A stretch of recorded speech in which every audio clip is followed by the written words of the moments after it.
பக்தி ஆங்கிள் மட்டுமே பகவத்கீதையை பார்த்துட்டு கிருஷ்ணர் சொல்றாரு இது அனதர் ரிலீஜியஸ் ஹோலி புக் அப்படின்னு கன்க்ளூட் பண்ணி பக்தி கண்ணோட்டத்துல இத பாக்குறவங்க இருந்தீங்க அப்படின்னா தாராளமா பார்க்கலாம். பக்தியை தாண்டி ஒரு பகுத்தறிவு கண்ணோட்டத்தோட நான் இதை பார்க்க போறேன் அப்படின்னா yes, it is telling that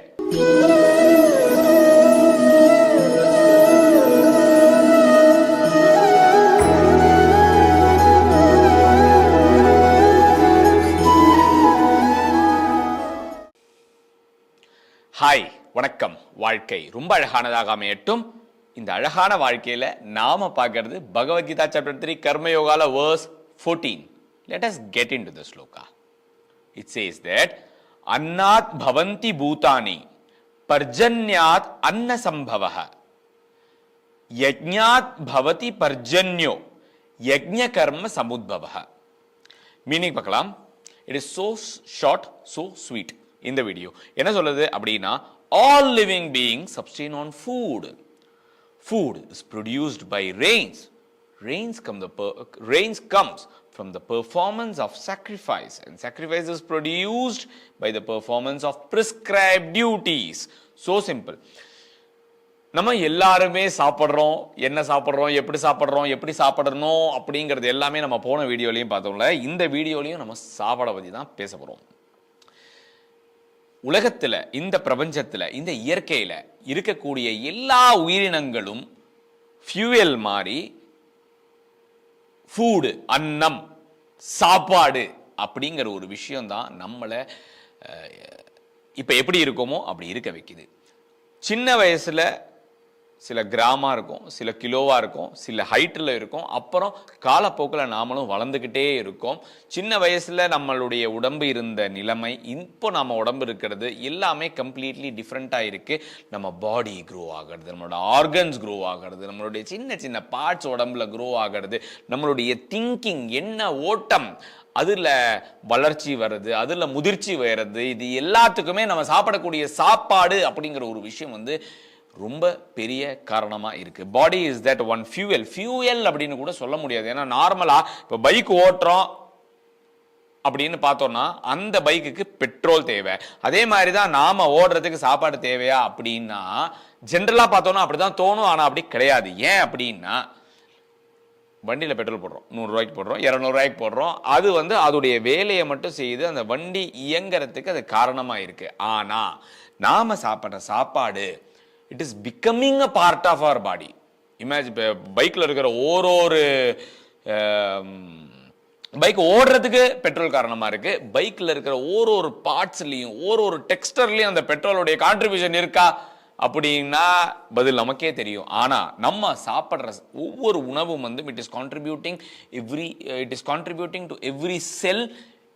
நம்ம உடம்பே காலப்போக்கில் கம்ப்ளீட்டா 360 டிகிரி மாறுறதுக்கு நம்ம சாப்பிடுற சாப்பாடு காரணமா இருக்கு. So it is not only a fuel, we are what we eat அப்படின்னு சொல்லுவாங்க. அது நம்மளுடைய பாடி, நம்மளுடைய பிசிக்கல் அப்பியரன்சஸ், நம்மளுடைய எண்ண ஓட்டம் எல்லாத்துக்குமே. ஸோ சாப்பாடு, தைத்திரிய உபநிஷத்துல கூட பார்த்தீங்க அப்படின்னா ஐ கேஸ் ஆனந்தவல்லி 3வது வள்ளியில் என்ன வரும் அப்படின்னா, சாப்பாடு தாங்க சாமி. ஏன்னா நம்ம எல்லாருமே உயிர் வாழறது சாப்பாடு தானே. சாப்பாடு இல்லை அப்படின்னா, ஃபுட் அப்படிங்கிற ஒன்று இல்லை அப்படின்னா I die, matter ends with that. அப்படி இருக்கும்போது சாப்பாடு தான் சாமி அப்படின்னு ஒரு கட்டம் வரும். இங்க என்ன சொல்றாங்க பகவத்கீதால அப்படின்னா, இருக்கக்கூடிய எல்லா உயிரினங்களும் உயிர் வாழறதுக்கும் உருவாகிறதுக்கும் உணவு காரணமா இருக்கு. அப்படிங்கும்போது அந்த உணவை, அந்த ஃபுட்டை நம்ம நிறைய ப்ரொடியூஸ் பண்ணணும். அது ஃபுட்டை ப்ரொடியூஸ் பண்ணணும் அப்படின்னா அதுக்கு மேஜர் கான்ட்ரிபியூட்டரா மழை அப்படின்னு ஒண்ணு இருக்கு, வாட்டர் அப்படின்னு ஒண்ணு இருக்கு. ஸோ நிறைய மழை பெய்யறதுக்கு நாம நம்ம சைட்ல இருந்து கான்ட்ரிபியூட் பண்ணணும்னு பகவத்கீதையில சொல்லுது. ஸோ இது ஒரு பக்தி ஆங்கிள் மட்டுமே பகவத்கீதையை பார்த்துட்டு கிருஷ்ணர் சொல்றாரு இது அனதர் ரிலீஜியஸ் ஹோலி புக் அப்படின்னு கன்க்ளூட் பண்ணி பக்தி கண்ணோட்டத்துல இதை பார்க்கறவங்க இருந்தீங்க அப்படின்னா தாராளமா பார்க்கலாம். பக்தியை தாண்டி ஒரு பகுத்தறிவு கண்ணோட்டத்தோட நான் இதை பார்க்க போறேன் அப்படின்னா yes, it is telling that இந்த இயற்கை, இந்த உலகம் இயங்குறதுக்கு எல்லா உயிரினங்களுக்கும் உணவு தேவை. அந்த உணவு உருவாகிறதுக்கு நீர் தேவை. அந்த நீர் வாட்டர் உருவாகிறதுக்கு வந்து நிறைய மழை தேவை. ஸோ நிறைய மழை வரத்துக்கு வந்து என்னெல்லாம் கான்ட்ரிபியூஷன் நம்ம சைட்லேருந்து பண்ணுமோ அதெல்லாம் நம்ம சைட்லேருந்து பண்ணணும். அந்த கான்ட்ரிபியூஷன் இயற்கை கொடுத்திருக்கிற அந்த வளம், அந்த ட்ரெஷர், அதை நம்ம மிஸ்யூஸ் பண்ணிட்டோம், இல்லை அதை நம்ம போதுமான அளவுக்கு ஒழுங்கா ஹேண்டில் பண்ணலை அப்படின்னா தண்ணி இருக்காது, தண்ணி இல்லைன்னா சாப்பாடு இருக்காது அப்படிங்கிறது தான் இதில் சொல்கிறாங்க. இதை பார்க்கும்போது ரீசெண்டாக கொஞ்சம் வருஷம் முன்னாடி ஒரு நியூஸ் பார்த்தேன். அதாவது யுனைடெட் அரப் எமிரேட்ஸில் வாட்டர் ஷார்ட்டேஜ், தண்ணி பற்றாக்குறை வந்ததுனால கிளவுட் ஷூட்டிங் அப்படின்னு ஒன்று பண்ணுறாங்களாம், கிளவுட் சீடிங் அப்படின்னு பண்ணுறாங்களாம்.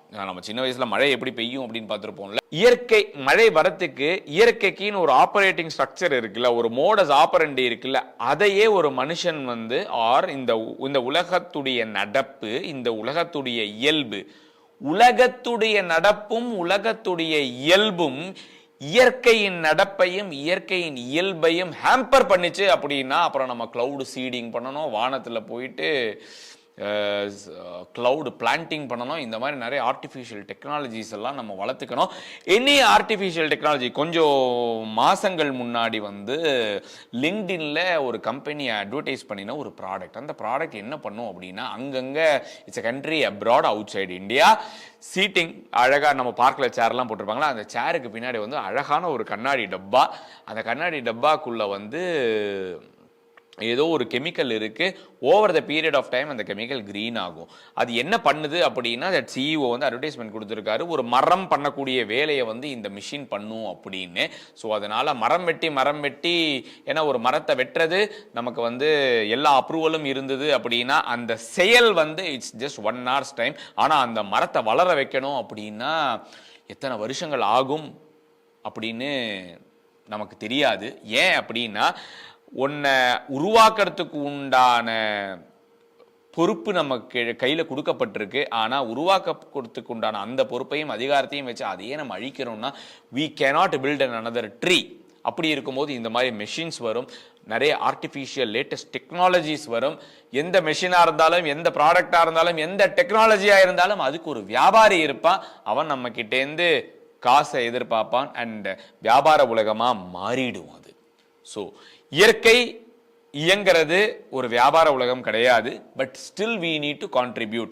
அதாவது இடத்த கொடுத்தா மடத்தை பிடுங்கிறது அப்படின்னு சொல்லுவாங்க, இல்லை கிடைக்கிற இடத்துல குழிக்கிறது அப்படின்னு சொல்லுவாங்க. அது எதுவுமே இல்லாமல் நாம இந்த உலகம் இயங்கிறதுக்கு, மழை பெய்யறதுக்கும் நம்ம சேர்ந்து கான்ட்ரிபியூட் பண்ணணுங்க.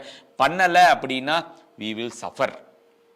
ஸோ மழை பெய்யறதுக்கு நம்ம என்ன கான்ட்ரிபியூட் பண்ண போகிறோம், ஃபுட் உருவாகிறதுக்கு நம்ம என்ன கான்ட்ரிபியூட் பண்ண போகிறோம். இந்த இயற்கை எகெயின் சிம்பிள் டேக்அவே, இந்த உலகத்துடைய இயல்பு அப்படின்னு சொன்னோம்னா நம்மளுடைய லௌகீக லைஃப், மட்டீரியல் லைஃப்ல நம்ம இயங்குற விதம், நம்மளுடைய செயல்பாடுகள் வந்து இயற்கையை ஹேம்பர் பண்ணாம நாம பார்த்துக்கணும். இது ஆர்கனைசேஷனா கவர்மெண்டா எடுக்கிற முடிவா அப்படின்னா அதெல்லாம் இல்லை. ஏன்னா அவங்க எல்லாம் எப்ப எடுப்பாங்கன்னு தெரியாது. அது நம்ம கையில கிடையாது. நம்மளுடைய வாழ்க்கை, நம்மளுடைய பழக்க வழக்கங்கள், நம்மளுடைய ஹேபிட்ஸ், நம்மளுடைய குணாதிசயங்கள் தான் நம்ம கண்ட்ரோல்ல இருக்கு. அதனால நம்மளுடைய வாழ்வாதாரம் இந்த இயற்கையை பாதிக்காத மாதிரி நம்ம லைஃப் ஸ்டைல நம்மளால வச்சுக்க முடியுமா அப்படிங்கிற கேள்வியோட 14th ஸ்லோகாவை க்ளோஸ் பண்றோம். அடுத்து 15th ஸ்லோகா அடுத்த வீடியோல பார்க்கலாம். பாய்.